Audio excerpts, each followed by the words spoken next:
Hey, you wanna blow up some grunts, uncover mysterious Forerunner artifacts, or just seduce an elite, but you don't know how to get started? Let's change that.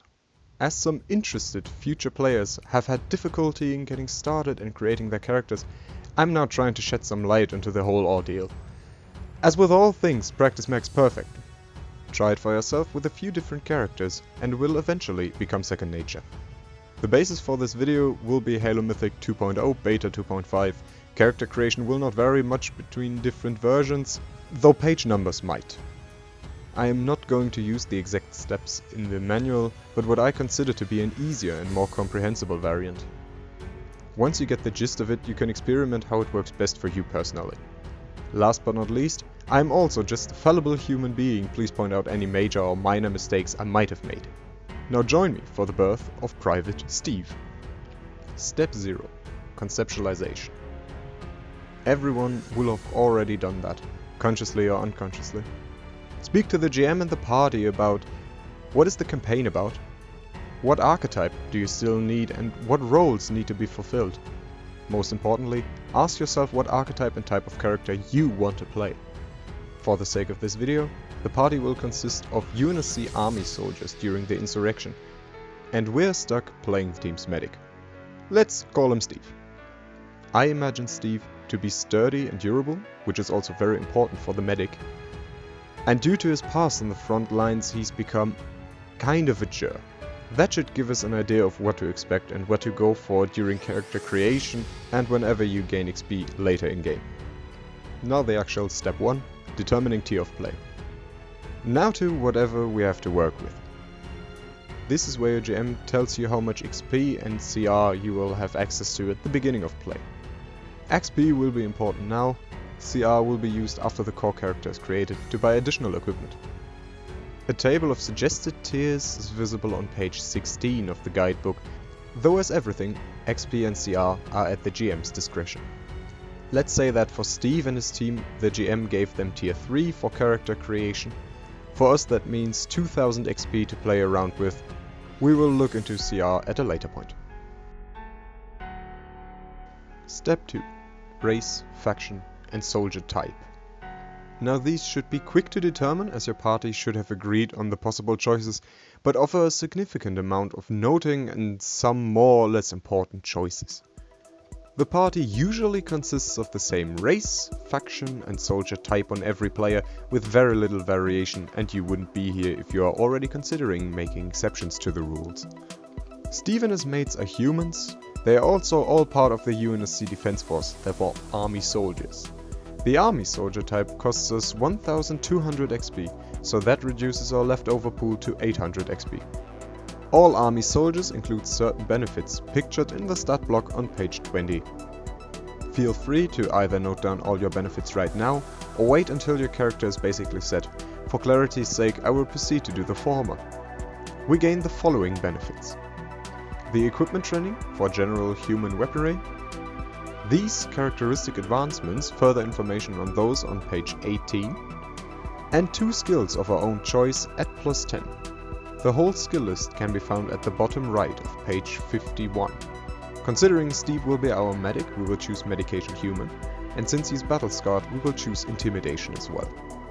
The second part of turning our soldier type into our archetype is to choose the proper specialization pack.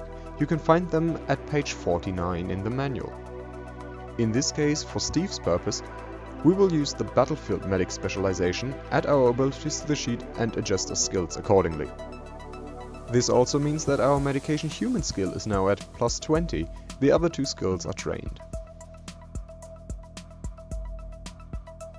Always remember to diversify. We want every team member to fulfill their respective role and complement each other, not fight for party significance. And the last part is to choose an equipment pack. The exact equipment won't be important until we visit the armory later on, but the equipment includes some necessary information for now. Steve will not want to step too close towards the enemy, will have enough to carry already so anything heavy is out the window, and he will have to stay with the majority of the team to glue them back together in a pinch. Therefore, an assault rifle it is, and that makes us choose the point man equipment. As most military equipment packs, this one includes the faction weapon training pack found on page 17. Let's quickly add that to the sheet as well. Step 3. Tragic childhood upbringing. Now let's shape who he actually is. As every person has some sort of background, so too should have your characters to feel alive. You can find the tables we'll be working with on page 19. Note down and add up the characteristic modifiers accordingly, we'll use them in the next step. As the table would be a lot to go over in detail, I'll just state the choices made for this character. I expect all of you to be able to read tables yourself.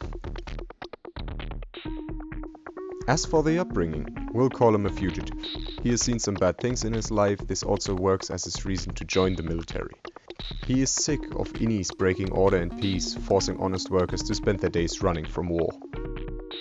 The environment he grew up in will be the city.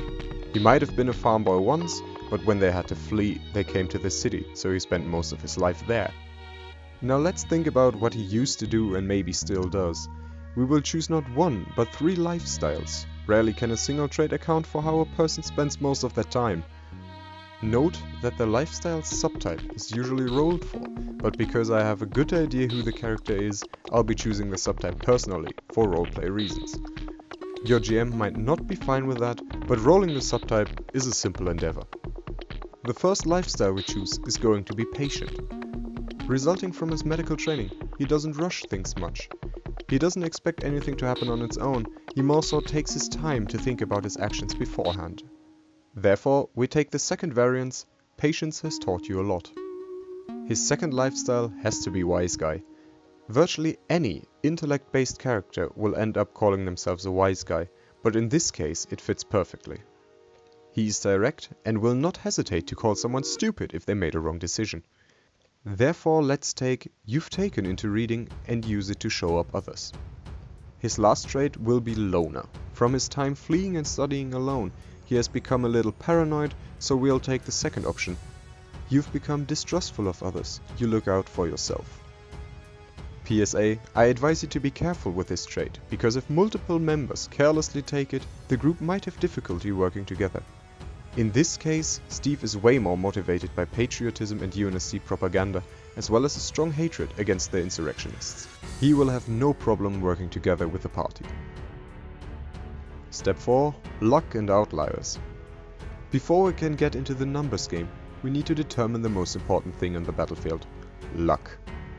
The one thing that kept Chief from dying multiple times and the reason Cortana chose John over anyone else in the first place.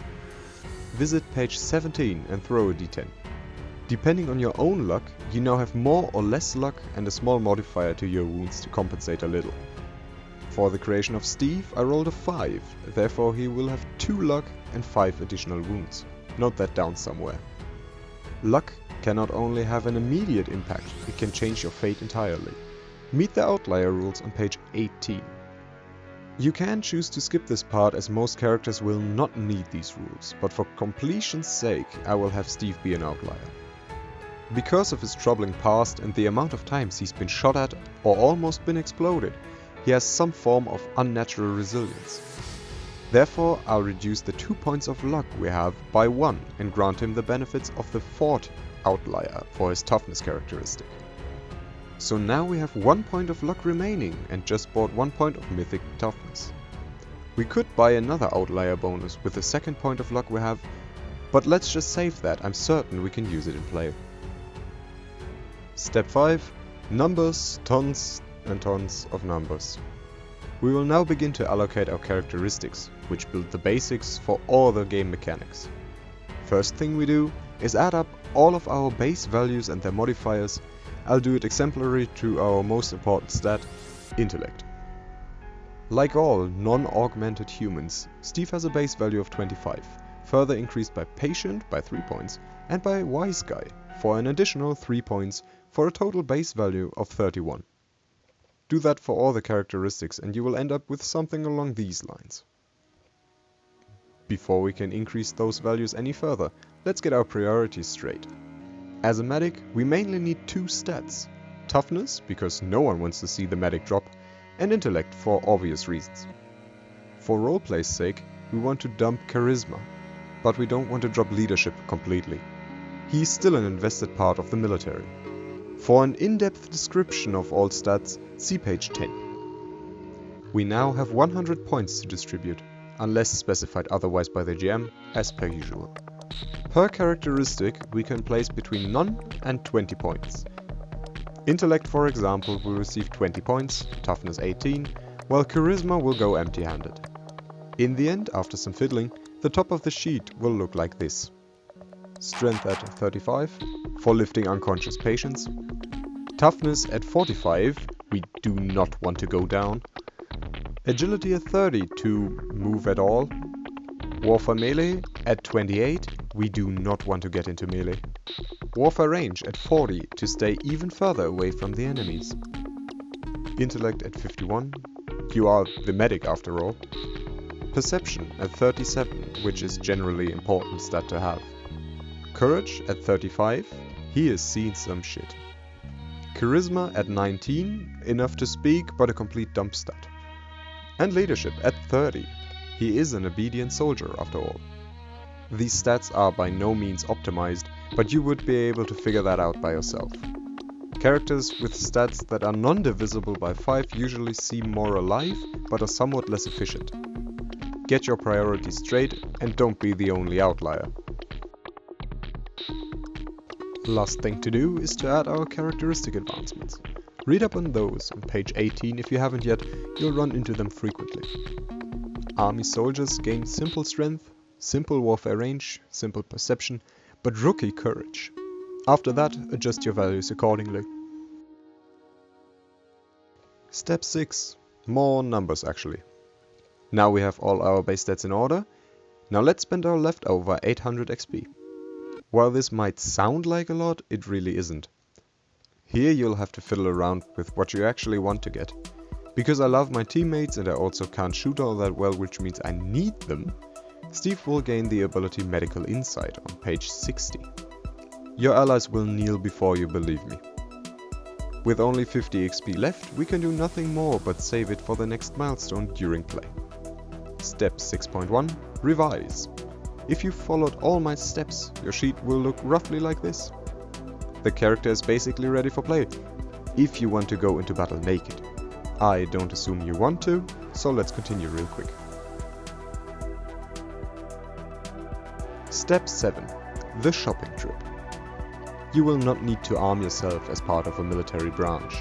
Make a separate note sheet for all of your equipment, start with the standard equipment you chose earlier. Steve took Pointman equipment, so let's consult page 20 again and have a look at our standard equipment. You gain a primary and a secondary firearm to be found in the human arsenal starting at page 105. Your grenades and the knife can be found later in the same chapter. The last thing on the list we will cover is your battle dress uniform or BDU, basically your armor. Visit page 135 and try to remember what era your campaign will be set in. Steve's job is to fight Innis, therefore the whole campaign will take place before the Human Covenant War. We're now looking through the table to find a strong and durable armor with some additional utility. Yes, it's going to be the Medic BDU, no need to try and make it mysterious. We started with 300 credits from 3rd tier, and there's no way to cover the vast array of possibilities.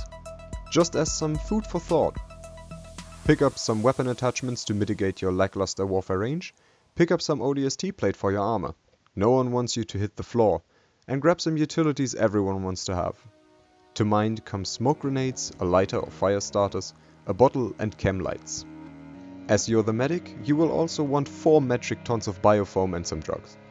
If you want something out of the ordinary, pick up a riot shield because, why the hell not? Pick up rubber rounds if you feel like shooting someone in the beanbag with the beanbag. Step 8. Beginning play.